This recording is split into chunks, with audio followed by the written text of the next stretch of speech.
বছর ধরে তো এই ঘরটা বন্ধই আছে, কিন্তু মনে হচ্ছে এখনো এখানে কেউ যাওয়া আসা করে। এই দেখো, ধুলো পড়ে আছে কিন্তু হাতের ছাপ স্পষ্ট দেখা যাচ্ছে, আর নিচেও পায়ের ছাপ আছে।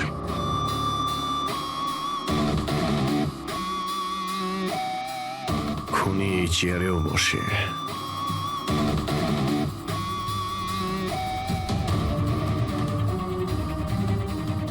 এই জল তো 12 বছরের পুরনো নয়। এই পায়ের চিহ্নগুলো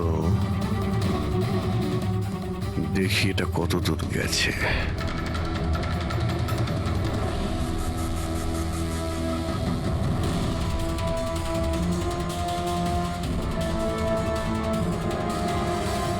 মাই গড, এত অস্ত্র! এখানে লেগে থাকা রক্ত,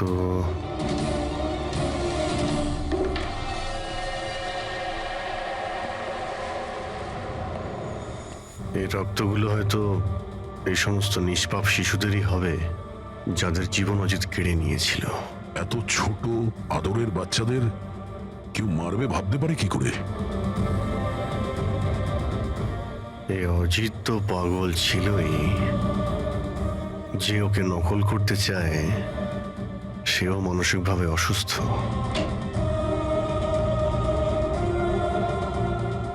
অভিজিৎ, এই দেখো, এটা ওই নীল রঙের ছাপের জুতো, আর এই কোট, এই টুকরোটা আমরা ওখানে নিশির রুমে পেয়েছিলাম, ওটা এখানেই আছে। মানে খুনি অজিতের বাড়িটাকে নিজের আড্ডা করে রেখেছে। কিন্তু এটা জানবো কি করে যে এই খুনিটা কি? মনে আছে ডক্টর সারিকা কি বলল?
সুপর্ণা দেবী, আপনি চান তো আমরা খুনিকে যাতে ধরি, যে নিশিকে খুন করেছে? তাহলে আপনাকে তো বলতে হবে যে আপনি কি দেখেছেন, তাই না? আপনি যদি সাহস না দেখান তাহলে ওই খুনি অন্য আরো কাউকে খুন করতে পারে। স্যার, ওর ওর গলা। ম্যাম, আমরা জানি যে নিশির মৃত্যু মাথা কাটার জন্য হয়েছে। না, আমি নিশার গলার কথা বলছি না। আমি আমি ওই খুনির গলার কথা বলছি। ও গলা কাটা খুনি ছিল, ওর ওর গলা ছিল না। কি? গলা কাটা খুনি?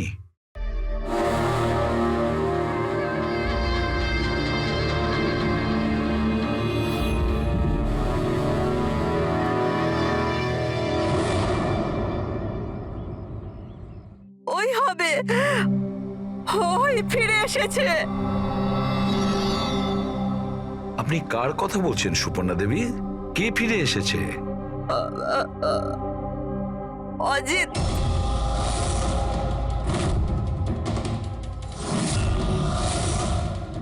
এই অজিতটা কে?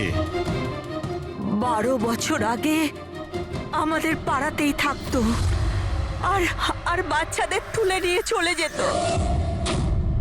ওই হবে, নিশ্চয়ই ওই হবে। আপনি এখনই বললেন যে খুনির মাথাই ছিল না, তাহলে আপনি কি করে চিনলেন যে ওই অজিত? কারণ ও গলা কাটা খুনিটা অজিতের মতোই জামা কাপড় পরেছিল, কালো প্যান্ট, লম্বা একটা জ্যাকেট আর মাথায় টুপি, আর আর চকমকে জুতোটাও, আর ওর হাতে ওই অজিতের মতোই অস্ত্রটা ছিল। আচ্ছা, এই অজিতের ব্যাপারটা কি? স্যার, পেশায় তো উনি ছুরি কাটারি বানানোর কাজ করতেন। খুব ভয়ঙ্কর লোক ছিলেন উনি। তার উপর 5টা বাচ্চাকে উধাও করে দিয়েছিলেন। উনি তো আমার ছেলে সানিকেও কিডন্যাপ করার চেষ্টা করেছিলেন। তবে এটাই ভালো হয়েছিল যে পুলিশ এসে ওনাকে হাতে নাতে ধরে ফেলেছিলেন, এই পাশে সমিল থেকেই। আমি বলছি না এখান থেকে চলে যাও, নইলে এক্ষুনি বাচ্চার প্রাণ নিয়ে নেবো। আমি তোর কাছে বাচ্চাটাকে নিচে নামা বাচ্চাটাকে। আমার সাথে চালাকি বেশি করবি না, নইলে এই বাচ্চাটার মাথাটাকে দু টুকরো করবো নাকি। পিস্তল নিচে, পিস্তল নিচে রাখ। হ্যাঁ, নিচে রাখছি, রাখছি।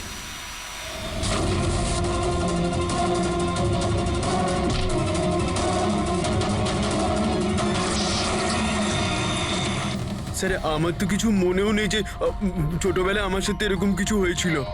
তো দিদা, তুমি এটা বলছো যে 12 বছর আগে যে লোকটা মরে গিয়েছিল ওই গলা কাটা লোকটা ফিরে এসেছে? যা তা।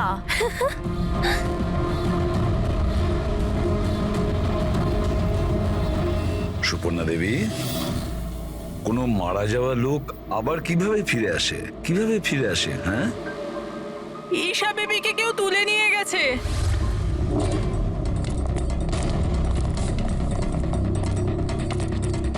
কি হচ্ছে? ঈশা বেবিকে কেউ তুলে নিয়ে গেছে। হোয়াট? তুলে নিয়ে গেছে? কে তুলে নিয়ে গেছে? মাথা কাটা লোকটা। গলা কাটা লোক? কোথায় দেখেছো তুমি? নিশি ম্যামের বাড়িতেই। অভিজিৎ, গিয়ে দেখো তো।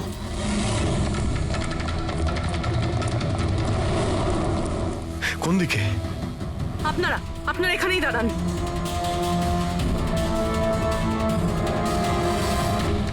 কোথায়? স্যার, এখানে, এই ঘরটায়। চলুন দেখান।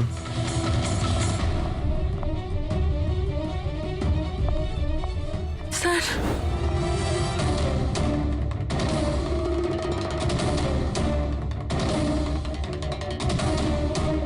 আচ্ছা, আপনি ছাড়া এখানে আর কে ছিল? স্যার কেউ ছিল না। কেন, এই বাচ্চাটার বাবা নিশার হাজবেন্ড? স্যার তো আমেরিকাতে কাজ করে। আমি ফোনে ওনাকেই ম্যামের খবর দিচ্ছিলাম, তো হঠাৎ করে আমি এই ঘরটা থেকে আওয়াজ পেলাম, আর আমি এখানে এসে দেখলাম যে একটা গলা কাটা লোক নিশা বেবিকে সাথে করে নিয়ে যাচ্ছিল। তুমি ওকে বাধা দেওয়ার চেষ্টা করোনি? স্যার, আমি খুব ভয় পেয়েছিলাম। গলা কাটা লোকটাকে দেখে তো আমি আমার জায়গা থেকে নড়তেই পারিনি। আরে মোহিনী, তুমি কোথায় যাচ্ছ? না, পাড়ার একটা বাচ্চা উধাও হয়ে গেছে, দাঁড়াও একটু।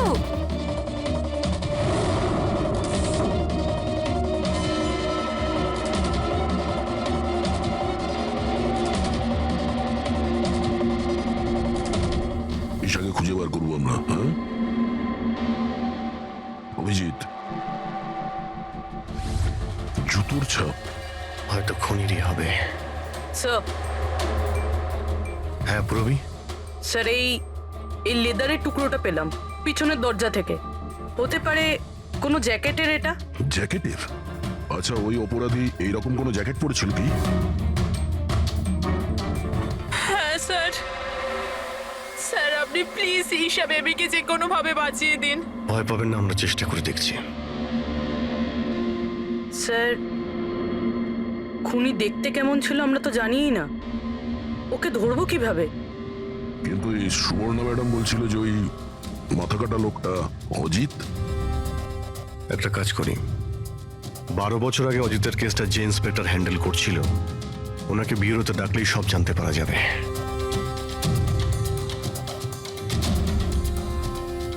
দেখুন, আপনারা সবাই খুব প্রয়োজন না হলে বাড়ি থেকে বেরোবেন না। বাড়ির দরজা জানলা ঠিক করে বন্ধ করবেন। আর হ্যাঁ, বিশেষ করে বাচ্চাদের ওপর নজর রাখবেন, ঠিক আছে? আমাদের একজন অফিসারকেও আমরা এখানে রেখে দিচ্ছি। হ্যাঁ, খেয়াল রাখবেন নিজেদের।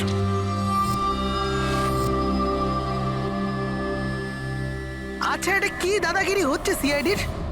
বাড়িতে থাকবে, একটা মার্ডার কি হয়ে গেছে, আমরা কারফিউ লাগে বাড়িতে বসে থাকবো? কোনো দরকার নেই বাড়িতে বসে থাকার। আজকে আমার বার্থডে, আজকে আমরা পার্টি করব। হ্যাঁ, দেখো বাবা, সিআইডি যেটা বলে গেছে আমাদের ভালোর জন্য বলে গেছে, আমাদের ওদের কথা শোনা দরকার। তো আপনি শুনুন না, আমাদেরকে শেখাবেন না কি করতে হবে। না ম্যাক, আমার মনে হয় কমল আঙ্কেল না একদম ঠিক বলছে, আমাদের ওনার কথা মানা উচিত। আরে কমলা আঙ্কেলের চামচা কি ঠিক বলছিল যে মৃত অজিত ফিরে এসেছে আর আমরা তার জন্য বাড়িতে বসে থাকবো? কিন্তু শোন, তুই বার্থডে পার্টিতে যেতে চাস তো তুই না তোর মাথা বেশি চালাস না, যেরকম আমরা বলছি সেরকম চুপচাপ করতে থাক। কিন্তু মা বাবা, আরে ওদের কি আছে, ওদেরকে তো আমরা রাজি করিয়ে নেব।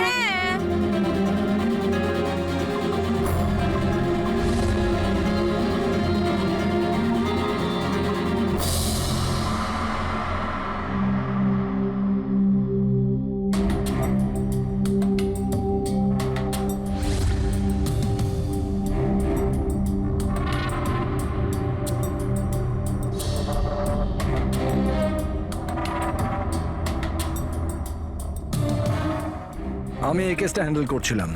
12 বছর আগে আমি ওকে ধরেছিলাম, কিন্তু আফসোস ওকে জেল অব্দি নিয়ে যেতে পারিনি। সব মিলে একটা ঘটনা ঘটলো আর সেখানে মারা গেছিল। আপনি কি শিওর যে অজিত মারাই গিয়েছিল? স্যার, মাথাটা ধরের থেকে আলাদা হয়ে গেছিল। আমিও শেষকৃত্যতেও গেছিলাম। তাহলে এখন এই অপরাধটা কে করছে? অজিতের কোনো কাছের লোক যে 12 বছর বাদে বদলা নিতে চায়? যদি বদলায় নেবার থাকতো তাহলে 12 বছর অপেক্ষা কেন করলো? আর কেই বা বদলা নেবে? ওর তো কেউ আগে পেছনে ছিলও না। ওর বাড়ির ব্যাপারটা কিছু বলতে পারবেন? স্যার, সরকার ওর বাড়িটা সিল করে দিয়েছিল। আচ্ছা, এই মাথা কাটা খুনি কে হতে পারে? স্যার, হতে পারে ওটা ওর ভূত। ভূত? আরে স্যার, আমি তো মজা করছিলাম। Thank you very much officer, আমাদের দরকার পড়লে তোমাকে আবার ডেকে নেব। Any time sir. Thank you. Yeah sir, একজন না দুজন লোক দেখেছে এই মাথা কাটা লোকটাকে। স্যার, একটা কথা আপনি নোটিস করেছেন? ওই অজিত কিন্তু শুধু বাচ্চাদেরই খুন করত, কিন্তু এই খুনি নিশিকে খুন করেছে। আর তারপরে ওর মেয়েকেও কিডন্যাপ করেছে। এক্স্যাক্টলি। আর এমন কি দরকার ছিল মেয়েটাকে মেরে ফেলার? কিডন্যাপিং এর সময় বেচারি মেয়েটি বাড়িতেই ছিল না। হ্যাঁ স্যার, কিডন্যাপের সময় ওই আয়া মায়া ছিল ঘরে। আর কারোর যদি খুন হওয়ার কথাই ছিল এই কিডন্যাপের জন্য, তাহলে নিশ্চিত নয় মায়ার খুন হওয়ার কথা ছিল। মেয়েটি নিশ্চয়ই কোনো বিশেষ কারণে খুন হয়েছে। পুরবী, নিশার স্বামী কবে আসছে? স্যার, কালকে সকালে। কাল সকালে? একটা কাজ করো পুরবী, তুমি ফেডরিক আর পঙ্কজকে নিয়ে ওই কলোনিতে যাও, আর ওখানে যারা রয়েছে তাদের উপর নজর রাখো, বিশেষ করে বাচ্চাদের ওপর। আমরা থাকতে কোনো বাচ্চাদের ক্ষতি হতে দেব না। হ্যাঁ সারিকা, বলো। স্যার, ওই মেয়েটার গলায় যে রক্ত পাওয়া গিয়েছিল না, তাতে আমি কিছু মেটালিক পার্টিকেলস পেয়েছি, কিছু ধাতুর কণা পাওয়া গেছে। আরে, এটা কোনো প্রমাণ হলো নাকি? যে অস্ত্র দিয়ে মেরেছে তার তো কণা থাকবেই। আরে না না, এই কণাগুলো একটু অন্যরকম, এই জন্য আমার এগুলোর কার্বন ডেটিং করতে হবে। Carbon dating? কিন্তু কেন কার্বন ডেটিং কেন? ব্যাস একবার রেজাল্টটা আসুক, সব পরিষ্কার হয়ে যাবে। কিন্তু স্যার, আমার মনে হয় এই মাথা কাটা খুনি আসলে অজিতই হবে।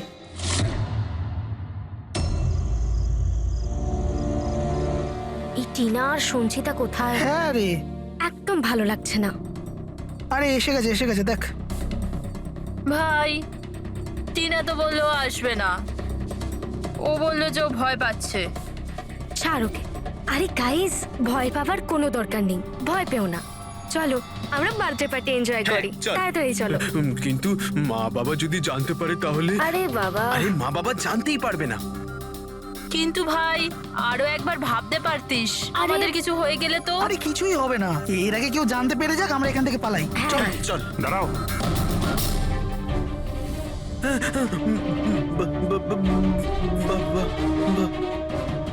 আরে কি হচ্ছে এখানে? কোথায় যাচ্ছ তোমরা? ব্যাগ, গাড়ি, এত রাতে কোথায় যাচ্ছ তোমরা? আঙ্কেল, ওই বলেছিলাম না বার্থডে পার্টি সেলিব্রেশন করতে যাব। হ্যাঁ আঙ্কেল, আমার বার্থডে, আমরা তো খুব এনজয় করব। বোকার মতো কথা বলো না, সিআইডিরা বাইরে যেতে বারণ করেছে তো। আরে যেতে দাও না, কেন বকছো? এমনিতেও আমাদের সানি তো বাইরে কোথাওই যায় না, একটু যাক না, ভালো লাগবে। যা খুশি করো, কিন্তু কারোর যদি কিছু হয়ে যায় না, তার দায় কিন্তু আমার না। আরে আঙ্কেল কিচ্ছু হবে না, আমরা বাচ্চা নাকি, চিল।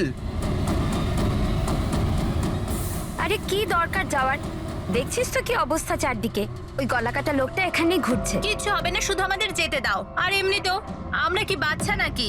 আরে যেতে দাও না, বাচ্চারা যেতে আরে চাইছে। আপনিও না।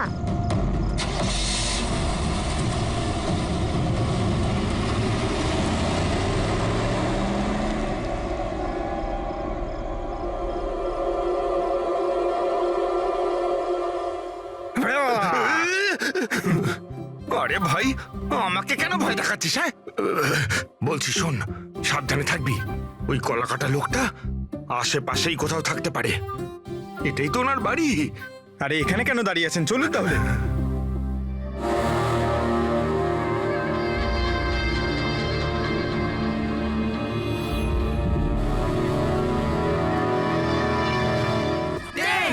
Nine, 8, 7, 6, 5, 4, 3, 2, 1. Happy birthday to you. Happy birthday dear Rinika. Happy birthday to you. কি হয়েছে? কিচ্ছু হয়নি।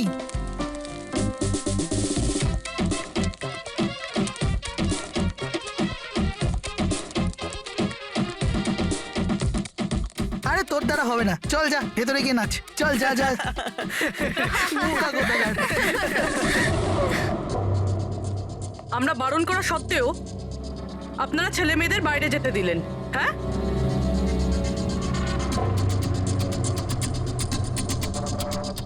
স্যার, স্যার এখানে একটা প্রবলেম হয়েছে।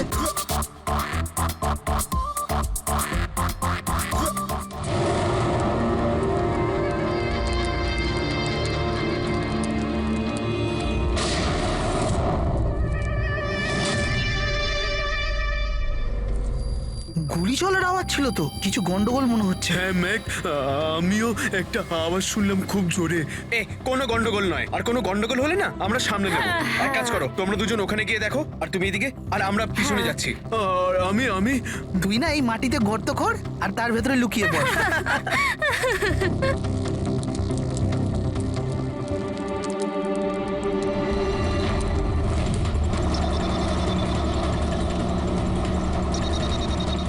স্যার এদেরকে তো ফোনেই পাচ্ছি না। না পঙ্কজ, জঙ্গলে নেটওয়ার্ক পাওয়া যায় না। ওদের ওখানে যাওয়াই উচিত হয়নি। যেই হোক, খুনি ওখানে পৌঁছানোর আগে আমাদের ওখানে পৌঁছতে হবে।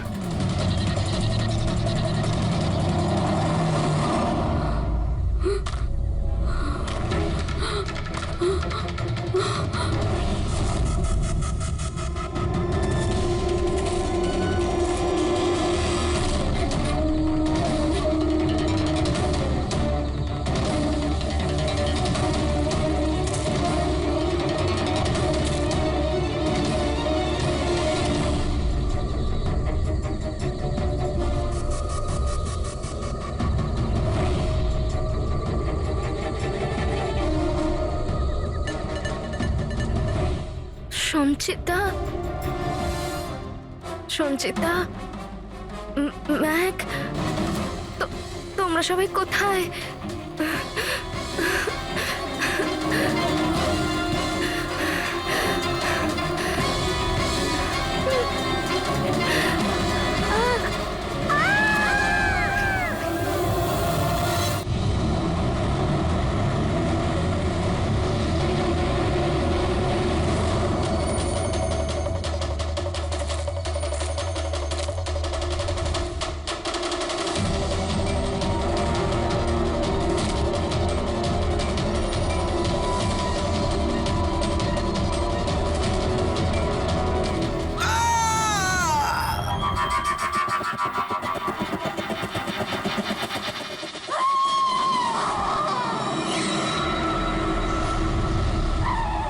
হচ্ছে খুনি পৌঁছে গেছে।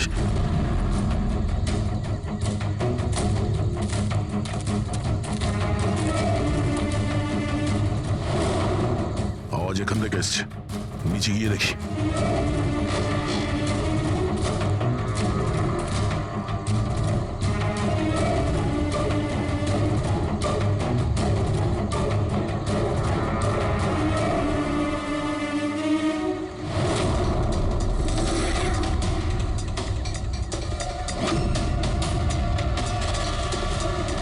স্যার তো মাথা নেই স্যার।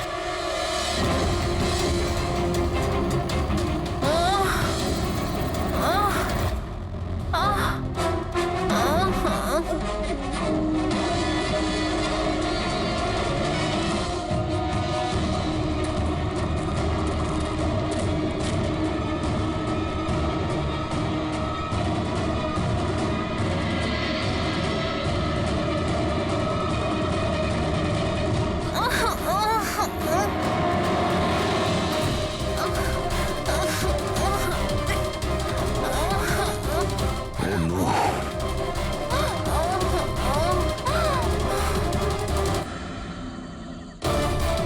বেঁচে আছে, সঙ্গীতা! নিঃশ্বাস চলছে, সঙ্গীতা!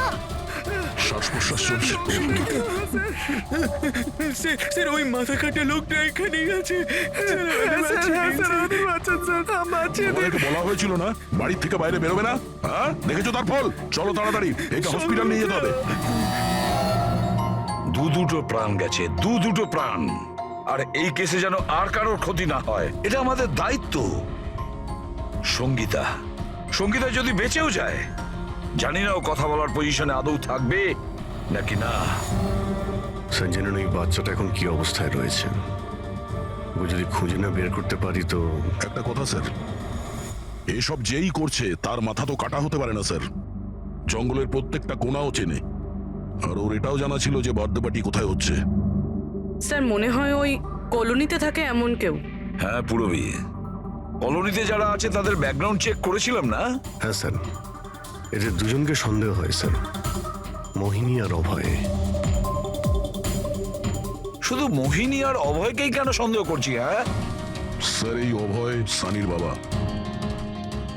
2 বছর আগে ওকে গ্রেফতার করা হয়েছিল অবৈধ অস্ত্র বাড়িতে রাখার জন্য। আর ভায়োলেন্সের কিছু কেসও ওর বিরুদ্ধে লেখা আছে স্যার। এ তার 2 চাকরকে এত বাজেভাবে একবার মেরেছিল যে ওদেরকে হসপিটালে নিয়ে যেতে হয়েছিল। এফআইআর এর কপি আছে স্যার আমাদের কাছে। এই মোহিনী হলো কমলের স্ত্রী, আর ও আসলে নিশির কাজিন স্যার, কাকার মেয়ে। গত বছর নিশির সঙ্গে একটা কোর্ট কেসে একটা বাংলো হেরে গিয়েছিল, আর ওই বাংলোটার দাম ছিল 10 কোটি। তারপর ও নিশিকে প্রাণে মারার হুমকিও দিয়েছিল। প্রতিবেশীদের উপরেও বিরক্ত, কারণ ওরা সবাই কোর্ট কেসে ওর হয়ে সাক্ষী দেয়নি। একটা কাজ করি আমরা, অভয়, মোহিনী, নীরা, কমল সবাইকে ডাকো বিউরোতে। খুব ভালো করে জিজ্ঞাসাবাদ করতে হবে। আর হ্যাঁ, নিশার স্বামী প্রতীক, ওকেও ডেকে নাও। আমার তো বিশ্বাসই হচ্ছে না যে আমার নিশা আমাকে ছেড়ে চলে গেছে। আচ্ছা প্রতীক, নিশাকে কে মারতে পারে? মানে আমি বলতে চাইছি, তুমি কি কাউকে সন্দেহ করো? স্যার, নিশাকে তো অনেকেই অপছন্দ করত, বিশেষ করে কলোনির বাচ্চারা। ঘৃণা করতো? কিন্তু কেন? নিশা একটু রাগী স্বভাবের ছিল, ও সবার ওপরেই নিজের অধিকার ফলাতে চাইতো। স্যার, যেমন করে হোক আমার বাচ্চা ঈশাকে খুঁজে দিন স্যার। আমি আমার ওয়াইফকে হারিয়েছি, ঈশাকে হারাতে চাই না স্যার। আপনার ইশারা ভালোভাবেই বুঝতে পারছি আমি, কিন্তু আমার আগে আপনার মোহিনী আর কমলের উপর সন্দেহ করা উচিত ছিল। আরে মোহিনী কতবার নিশিকে প্রাণে মারার হুমকি দিয়েছে, আর কমল কমল কমল তো এই ধরনের টিভি সিরিয়ালই দেখে, যাতে শুধু খুন খারাপি আর জুলুমের ঘটনা থাকে। হ্যাঁ হ্যাঁ, আমি টিভি সিরিয়াল মানে ক্রাইমের টিভি সিরিয়াল দেখি, কিন্তু এটার মানে এটা তো নয় যে আমি ব্যক্তিগত জীবনেও খুন করতে বেরিয়ে পড়ব। আপনার লাস্ট এপিসোড আমরা দেখেছি, খুব ভালো টিআরপি ছিল ওটা। Thank you thank you. এরকম লোকের একটা কাহিনী যে নাকি বাচ্চাদের কিডন্যাপ করতো। আগে আগে। আচ্ছা, অজিতের সঙ্গে তোমার কোনো বন্ধুত্ব ছিল না? দেখুন, আপনারা এমনি এমনি আমার উপর সন্দেহ করছেন। যে সময় বাচ্চারা জঙ্গলে বার্থডে পার্টি করছিল, আমি তো আমার বাড়িতেই ছিলাম। আচ্ছা মোহিনী দেবী, আপনি তো এটা বলেননি যে নিশি আপনার খুড়তুতো বোন, হ্যাঁ? আর আপনি ওকে কয়েকবার প্রাণে মেরে ফেলার হুমকিও দিয়েছিলেন, কেন? হ্যাঁ হ্যাঁ স্যার, ও আমার বোন ছিল। কিন্তু আপনি আমার মাথা আর শরীর দেখতে পাচ্ছেন তো, খুনির তো মাথাই ছিল না, তো আমি কি করে খুনি হতে পারি?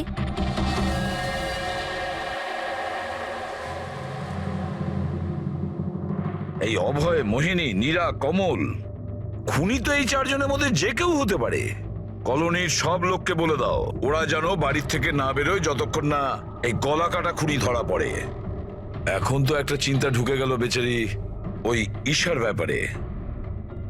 ওই বাচ্চাটার যেন কিছু না হয়। আর এত ছোট বাচ্চা যে নিজে নিজেকে বাঁচাতেও পারবে না। এক মিনিট, কি বললে তুমি দয়া? এটাই যে বাচ্চা এত ছোট যে নিজের আত্মরক্ষা করতে পারবে না ও। ইয়েস, আগে কেন ভাবিনি আমি? কি স্যার?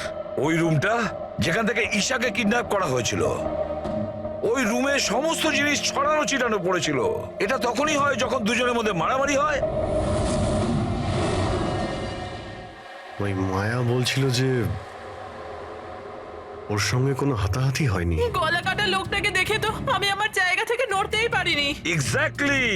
আর তাছাড়া মারামারি আর জিনিসপত্র ছড়ানো ছোট বাচ্চাদের কাজ নয়। গোলমাল আছে, নিশ্চয়ই কোনো গোলমাল আছে। আমি বলছি কোনো গোলমাল আছে। আর ওই যে জুতোর ছাপ, ওই রং লাগা জুতোর ছাপ, কিন্তু সেটা একটাই কেন রুমের মধ্যে থাকবে? যদি জুতোর তলায় রঙই লেগে থাকে তাহলে তো আরো অনেকগুলো জুতোর ছাপ থাকবে, তাই না? তার মানে স্যার এইসব আবার ওই মায়াই করেনি তো? সঙ্গীতার ডক্টর মেসেজ করেছে, সঙ্গীতার জ্ঞান ফিরেছে। তাহলে তো স্যার ওই আমাদের বলবে কে লোকটা। আমি হসপিটাল হয়ে আসছি। হ্যাঁ সারিকা, কি?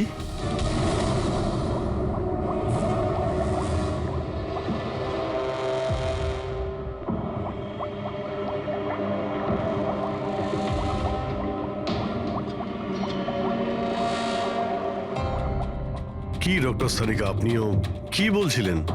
এই সব খুন অজিত করছিল? যে যে মারা গেছে সে খুন করবে কি করে? এই কথাগুলো আমি বলছি না, নিশা আর বাদবাকিদের গলায় যে রক্ত পাওয়া গেছে না, সেই রক্তগুলোই এটা বলছে। আর ওর রক্তে যে মেটাল পার্টিকলস পাওয়া গেছে তার কার্বন ডেটিং করার কথা ছিল। হ্যাঁ করিয়েছি তো আমি সেটা। আর তোমরা জানো কি রেজাল্ট এসেছে? এসো দেখাচ্ছি। এখন তোমরা জানোই যে আমরা কার্বন ডেটিং এর ব্যবহার তখনই করি যখন কোনো জিনিসের এক্স্যাক্ট বয়স জানার হয়। হ্যাঁ, আর নিশার খুন যে অস্ত্র দিয়ে করা হয়েছে সেটা কমপক্ষে 10 থেকে 12 বছরের পুরনো। কি এত পুরনো? হ্যাঁ, তাই তো আমরা রক্তের মধ্যে আয়রন আর রাস্টের পার্টিকেলস পেয়েছি। আর সব থেকে আশ্চর্যের ব্যাপার হলো এটাই যে দ্বিতীয় যে রক্তটা পাওয়া গেছে না নিশার গলা থেকে, ওটা একটা মানুষের নয়, 12 জন আলাদা আলাদা মানুষের। 12 জন আলাদা আলাদা লোকের রক্ত? এই যে 12 জনের আলাদা আলাদা স্যাম্পল আর 12টা আলাদা আলাদা ডিএনএ। তার মানে খুনি খুন করার পরে এত বছর ধরে অস্ত্র পরিষ্কারই করেনি? মাথা কাটা নয়, মাথা খারাপ খুনিয়ে। কিন্তু এটা বুঝতে পারলাম না যে তুমি অজিতের নাম কেন নিলে। কারণ নিশার রুমে যে জুতোর দাগ পাওয়া গেছে ওটাতে এমন কিছু মাইক্রোবস পাওয়া গেছে যেটা এমন কোনো জায়গা থেকে এসেছে যেটা বছরের পর বছর বন্ধ। আর যে জ্যাকেটের পিসটা আমরা পেয়েছি সেটা বছরের পর বছর রোদ পায়নি। তাহলে এরকম জায়গা কোথায় হতে পারে যেটা অনেক বছর বন্ধ? অজিতের বাড়ি।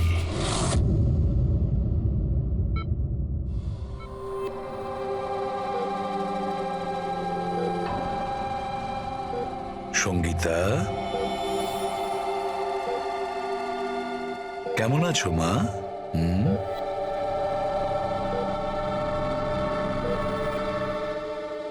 এসিপি স্যার, আপনাদের সিআইডিদের সাহায্য আমি সারা জীবন ভুলতে পারবো না। না না না প্লিজ। আমার এই মেয়ে ছাড়া আমার আর জীবনে কেউ নেই। সুপর্ণা দেবী, দেখুন সঙ্গীতার ভোকাল কর্ড খারাপ হয়ে গেছে, ও বেচারি কথা বলতে পারবে না। কিন্তু এটা শুনে আপনি খুশি হবেন যে সঙ্গীতা আজ এখন পর্যন্ত ও আমাদের সাথে রয়েছে, ও প্রাণে বেঁচে গেছে, তাই না?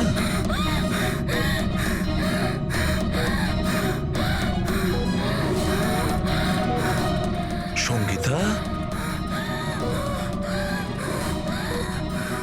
সঙ্গীতা, সঙ্গীতা, তোমার কি দরকার বলো, কি চাই বলো? কি দেখো সঙ্গীতা, এখানে ওষুধ আছে, মোবাইল আছে। তোমার মোবাইল দরকার? এ না, না ধরো, ওকে অন করো। ঠিক আছে, ঠিক আছে। যার মাথা কাটা গেছে সে কিভাবে কথা বলছে? মাই গড! সুপর্ণা দেবী, হ্যাঁ, অজিতের হাইট কত ছিল আপনি কি বলতে পারবেন? ওর উচ্চতা? প্রায় 5.5 ফিট। 5.5 ফিট? অজিত 5.5 ফুট, কিন্তু এই যে খুনি দেখছি ও তো 6 ফুট হাইটের মনে হচ্ছে।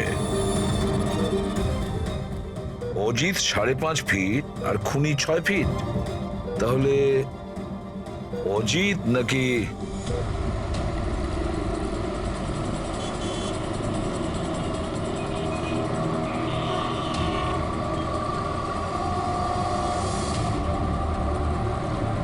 গল্পটা এরকম উল্টে গেল কি করে?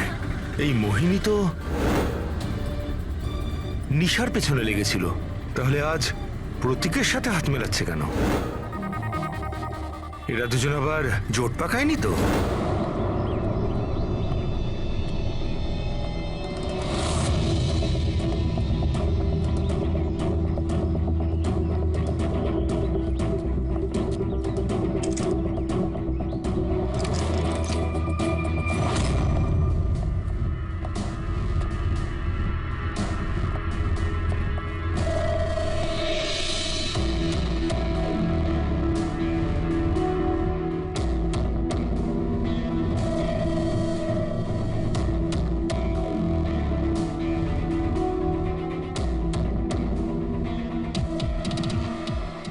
অভিজিৎ, গত 12 বছর ধরে তো এই ঘরটা বন্ধই আছে, কিন্তু মনে হচ্ছে এখনো এখানে কেউ যা আসা করে।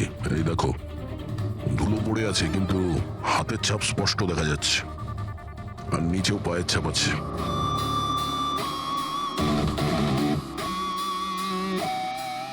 খুনি এই চেয়ারেও বসে।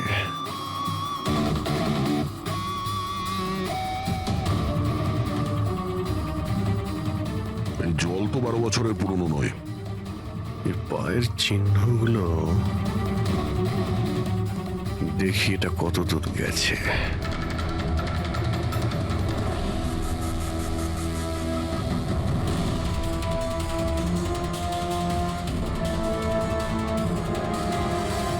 মাই গড, এত অস্ত্র! এখানে লেগে থাকা রক্ত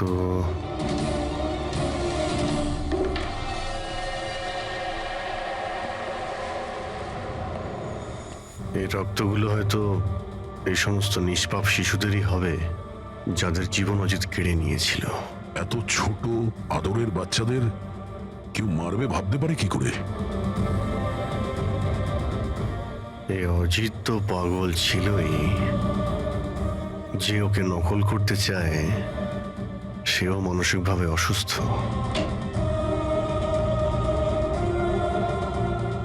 অভিজিৎ, এই দেখো, এটা ওই নীল রঙের ছাপের জুতো, আর এই কোট, এই টুকরোটা আমরা ওখানে নিশির রুমে পেয়েছিলাম, ওটা এখানেই আছে। মানে খুনি অজিতের বাড়িটাকে নিজের আড্ডা করে রেখেছে। কিন্তু এটা জানবো কি করে যে এই খুনিটা কি? মনে আছে ডক্টর সারিকা কি বলল? নিশার নার্সারিতে যে জুতোর দাগ পাওয়া গেছে না, সেখানে এমন কিছু মাইক্রোস পাওয়া গেছে যেগুলো এমন কোনো জায়গা থেকে এসেছে যে জায়গাটা অনেক বছর বন্ধ। যদি খুনির জুতোতে মাইক্রোওয়েভস থাকে বন্ধ জায়গার, তাহলে ওর শরীরেও থাকবে।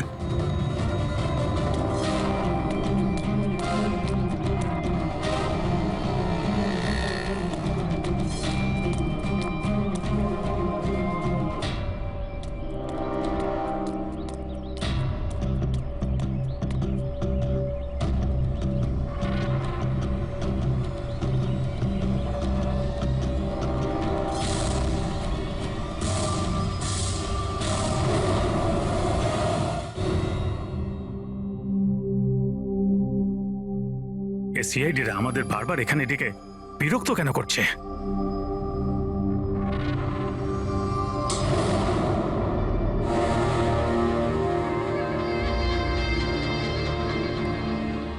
আরে অজিত, অজিত এখানে কেন আসছে? এখানে মনে হচ্ছে আরে এ তো আমাদের মেরে দেবে।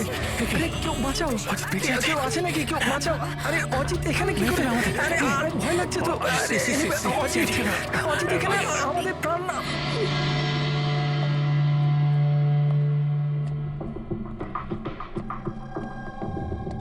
কি ভেবেছিলে তোমরা যে আমরা তোমাদের বিরক্ত করার জন্য ডেকেছি? না না, আমরা তোমাদের এই কারণে ডেকেছি, সেটা দেখানোর জন্য গলা কাটা মাথাহীন খুনি, মাথা কাটা নয়, ওর মাথাটাই খারাপ। এসবই এই ড্রেসের জন্যই হচ্ছে। এই এটাকে পড়লেই মাথা উধাও। ঠিক আছে স্যার, এটা তো বোঝা গেল যে খুনি এটা পরে খুন করত, কিন্তু আসল খুনি কে? খুনি তুমিও হতে পারো। তুমি তুমি তুমি তোমাদের মধ্যে যে কেউ হতে পারে। খুনি তোমাদের মধ্যে যে কেউ হতে পারে। শুধু 2 মিনিট দাও, 2 মিনিটের মধ্যে রহস্য ভেদ হয়ে যাবে এর। এটা তো জানতে পারা গেছে যে ওই অস্ত্রগুলো সেটা অজিতের বাড়ি থেকে খুনি চুরি করেছিল। কিন্তু যখন ওই অস্ত্রগুলো চুরি করতে খুনি অজিতের বাড়িতে যায়, তখন ওই বন্ধ বাড়িটায় ধুলোয় ভর্তি হয়েছিল, যেটাও যাওয়ার পর পরিষ্কার হয়ে যায়। আর ওই রুমে যত ধুলোর কণা ছিল সেই খুনির শরীরে এসে গেছে। আর আমরা তোমাদের সবার টেস্ট করব, সবার। আর যার শরীর থেকে আমরা সেই ধুলো পাবো, সেই আমাদের বিচারে খুনি। কিন্তু আমাদের উপর কেন সন্দেহ করা হচ্ছে? কারণ খুনি শুধুমাত্র তোমার উপর আর এই সানির উপর হামলা করেনি। আর মোহিনীকে এই জন্য, কারণ ও নিশিকে মারার হুমকি দিয়েছিল, সেটাও অনেকবার। আর অভয়ের উপরে এই জন্যই যে ও খুব অল্পেতেই রেগে যায়।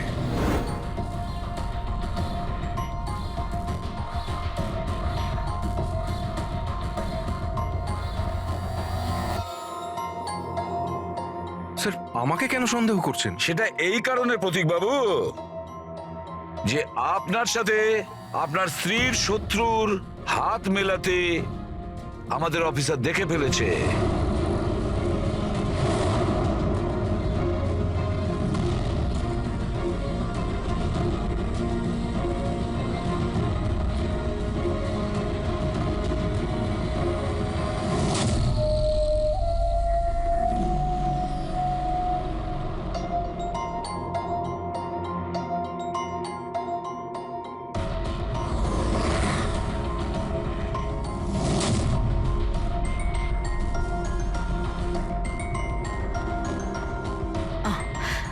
স্যার এখনই সমস্ত ব্যাপারটা পরিষ্কার হয়ে যাবে।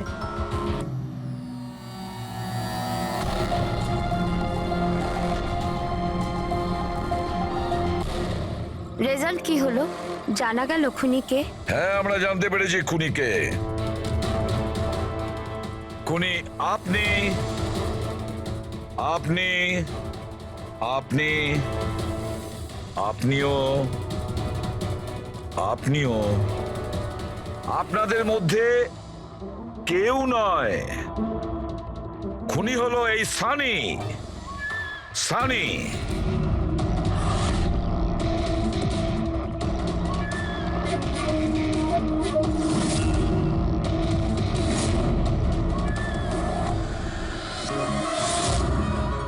হ্যাঁ, আমি গিয়েছিলাম অজিতের বাড়িতে। সত্যি এটাই কিউরিসিটি ছিল আমার। ওই কি যেন বলে, ওই প্রশ্ন ছিল আমার জানবার যে ও কি করে ভাবে, কোথায় থাকে, কি করে। তো আপনাদের যদি আমাকে ধরবার হয় তো ধরতে পারেন, ওর বাড়িতে যাবার অপরাধে ধরতে পারেন, কিন্তু খুন করবার অপরাধে তো ধরতে পারবেন না। তোমাকে দোষী সাব্যস্ত করার জন্য আমাদের কাছে আরো একটা প্রমাণ রয়েছে। দেখতে চাইবে? হ্যাঁ,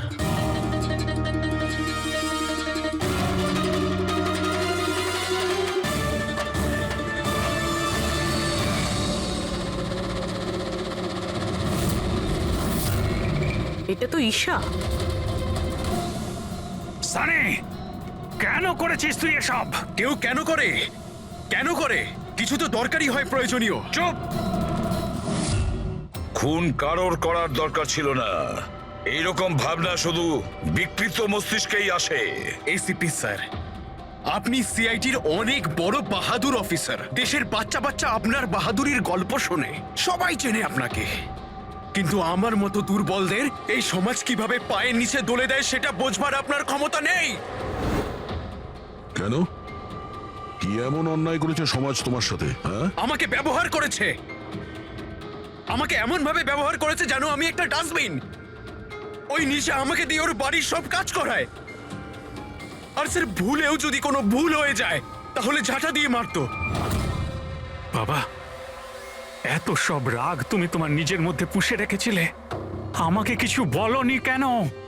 আরে তো কি বলতাম, তুমি তো গিলতে আর আমাকে বেল্ট দিয়ে মারতে।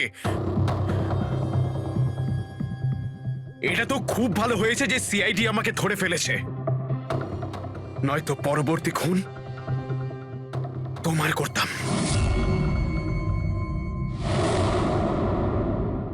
মানলাম যে তোমার বাবা তোমার সঙ্গে সঠিক আচরণ করেননি, কিন্তু তুমি তোমার বাবাকে খুন করার কথা কিভাবে ভাবলে?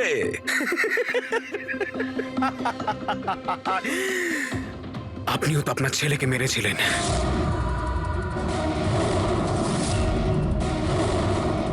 ভুলে গেছেন? কি বাজে কথা বলছো তুমি? উনি খুন করেননি, দেশের স্বার্থে উনি ডিউটি করেছিলেন। দুটোর মধ্যে পার্থক্য আছে। তো আমিও আমার মনের কর্তব্য পালন করছিলাম।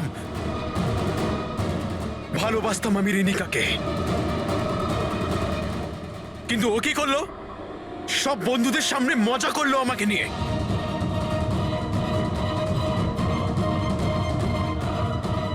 মেরে দিলাম আমি। আমার তো মনে হয় তোমার চিকিৎসার প্রয়োজন। নিয়ে যাও একে। চল।